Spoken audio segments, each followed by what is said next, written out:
கலாய்ப்பாங்க, கண்டிப்பா கலாய்க்கிறாங்க. இதனால வந்து நாங்க சோஷியல் மீடியாலயும் வந்து அஃபெக்ட் ஆகுறோம். பட் அதெல்லாம் வந்து ஒரு பொருட்டாவே நாங்க எடுத்துக்கிறது கிடையாது. ஸோ வந்து ஒரு தோல்வியில இருந்து இதுக்கப்புறம் நாங்க இதுல கத்துக்க வேண்டியது என்ன விஷயம் அப்படின்னு பார்த்துட்டு இதுல இருந்து நாங்க நெக்ஸ்ட் ஸ்டெப் என்ன பண்ணலாம். ஸோ நாம் தமிழர் கட்சிக்கு தொடர்ந்து சப்போர்ட் இதுக்கப்புறம் நாங்க கொடுத்துட்டே தான் இருக்கோம். தோத்துட்டாங்கன்றதுனால நம்ம வந்து கட்சியை மாத்திட்டு போறது வந்து நாம் தமிழர் கட்சியில இருக்கிறவங்களுக்கு பெருசா ஒன்றும் அப்படிப்பட்ட ஆளுங்க வந்து இந்த கூட்டத்துல சேரலன்னு நாங்க நினைக்கிறோம். ஸோ இப்போ இருக்கிற யங்ஸ்டர்ஸ்ல வந்து நாங்க வந்து பெருசா இப்போ வந்து நிறைய பேர் பாத்தீங்கன்னா இப்போ யங்ஸ்டர்ஸ்ல வந்து நிறைய பேர் டிவிக்கு கட்சி விஜய் அவர் ஆட்சி வந்ததுக்கு அப்புறம், அதாவது அரசியல் தொடர்ந்ததுக்கு அப்புறம் அவருக்கு வந்து சினிமா கவர்ச்சி அந்த ஒரு விஷயத்தினால வந்து நிறைய பேர் போயிருக்காங்க.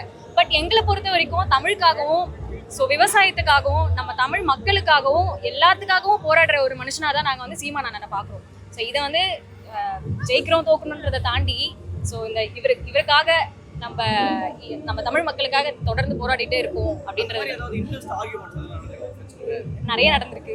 சொல்ல போனா வந்து ரீசெண்டா வந்து ஃப்ரெண்ட்ஸ் கிட்ட வந்து டாக்ஸே வந்து குறைஞ்சிருச்சு. இந்த எலெக்ஷனுக்கு அப்புறம் வந்து டிவிகே சப்போர்ட்டர்ஸ் அவங்க ரொம்ப க்ளோஸ் ஃப்ரெண்ட் தான்.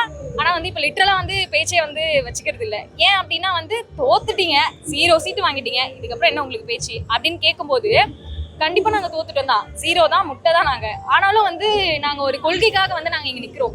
எதுவுமே இல்லாம ஒரு சினிமா ஒரு முகத்தை பார்த்து உங்களால ஒருத்தருக்கு வந்து சப்போர்ட் பண்ண முடிஞ்ச உங்களை மாதிரி இருக்கிற ஆட்களுக்கு நடுவுல ஒரு மனுஷன் வந்து இத்தனை வருஷமா மழை வெயில் இது எதையுமே பார்க்காம ஓகே நம்ம நாட்டுக்கு எதனா பண்ணணுன்ற அந்த ஒரு இதுக்காக வந்து நாங்க நிற்கும் போது அது வந்து எங்களுக்கு ஒரு பெருமை தான் தவிர இது வந்து எங்களுக்கு ஒரு தோல்வி கிடையாது. ஸோ இதுல இருந்து நாங்க கண்டிப்பா மீண்டு வந்து அடுத்த ஸ்டெப் என்ன பண்ணலாம்னு சொல்லி கண்டிப்பா கத்துப்போம். சீமான் அண்ணனுக்கு வந்து பெரிய சினிமா பேக்ரவுண்ட் கிடையாது, எதுவுமே கிடையாது.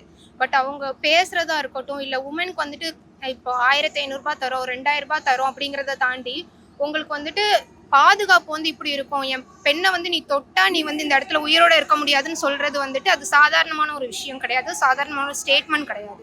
ஸோ அப்படி ஒரு ஆள் வந்து தைரியமா சொல்ற போது இவரையே நம்ம ஓட் போட்டு வின் பண்ணக்கூடாது அப்படிங்கிற ஒரு ஆதங்கம் இருக்கு. அவர் தோத்துட்டாரு. தோத்ததுக்கு அப்புறம் வந்து அந்த நியூஸ் பார்க்கும்போது ரீசெண்டா பார்க்கும்போது எவ்வளவு ஹர்ட் ஆச்சு.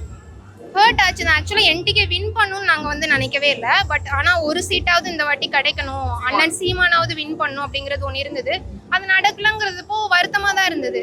பட் பரவாயில்ல, அதுதான் ரிசல்ட் அப்படின்னா அதை நம்ம ஏத்துக்கிட்டு தான் ஆகணும். ஸோ இதுல இருந்து அடுத்த கட்டமா என்ன பண்ணணும் அப்படிங்கறத வந்து நம்ம பார்த்து பண்ணிக்கலாம். அடுத்ததா நாம் தமிழர் வந்து இன்னும் என்ன பெட்டரா பண்ணலாம்னு நினைக்கிறீங்க? இன்னும் பெட்டரா என்ன பண்ணலாம்னா மக்கள் கிட்ட எவ்வளவு தூரம் ரீச் ஆயிருக்கோங்கிறது இன்னும் புரியல. மக்களோட மைண்ட் செட் வந்து ஒரு மாதிரி இருக்கு. யங்ஸ்டர்ஸ்க்கு இருக்கிற அதே மைண்ட் செட் வந்து அடல்ட்டா இருக்கிறவங்களுக்கு இருக்கிறதுங்கிறது தெரியல. ஸோ இன்னும் ஒரு வயசுல பெரியவங்க கிட்ட எப்படி போய் சேர்றது, அதாவது கிராமத்துப்புறம்னு மட்டும் இல்லாம நகர்ப்புறம் பகுதியிலையும் எப்படி கொண்டு போய் சேர்க்கணும் அப்படிங்கறத ஏதாவது ஐடியா பண்ணணும். சோஷியல் மீடியா கண்டிப்பா வேணும், ஸ்ட்ராங் பண்ணணும். ஏன்னா டிஎம்கே டிவிகேவை கம்பேர் பண்ணுறப்போ நம்ம என்டிகே கட்சி வந்து நிறைய பண்ணியிருக்காங்க. எக்ஸாம்பிளுக்கு போராட்டங்களே நிறைய முன்னெடுத்து பண்ணிட்டு இருக்காங்க. ஆனால் அதுக்கு மீடியா கவரேஜ் எவ்வளோ இருக்குன்னு பார்த்தீங்கன்னா ரொம்பவே கம்மியாக தான் இருக்குது அவங்கள கம்பேர் பண்ணப்போ. அதாவது ஒன்றுமே பண்ணாதவங்க கூட மீடியாவில் வந்து பெருசாக கட்டுறாங்க. பட் நாம் தமிழர் கட்சி அவ்வளோ பண்ணாலுமே அது வந்து ரொம்ப கம்மியாக தான் இருக்குன்னு பார்க்குறப்போ கொஞ்சம் வருத்தமாக தான் இருக்குது. நீங்கள் ஏன் நாம் தமிழர் ஐடியாலஜி சூஸ் பண்ணுறதுக்கான காரணம்? ஏன்னா அண்ணன் சீமான் வந்து மக்களுக்குங்கிறத தாண்டி வனவிலங்குகளா இருக்கட்டும், இல்லை நம்ம பூமியா இருக்கட்டும், எல்லாத்துக்காகவும் இது பண்றாங்க.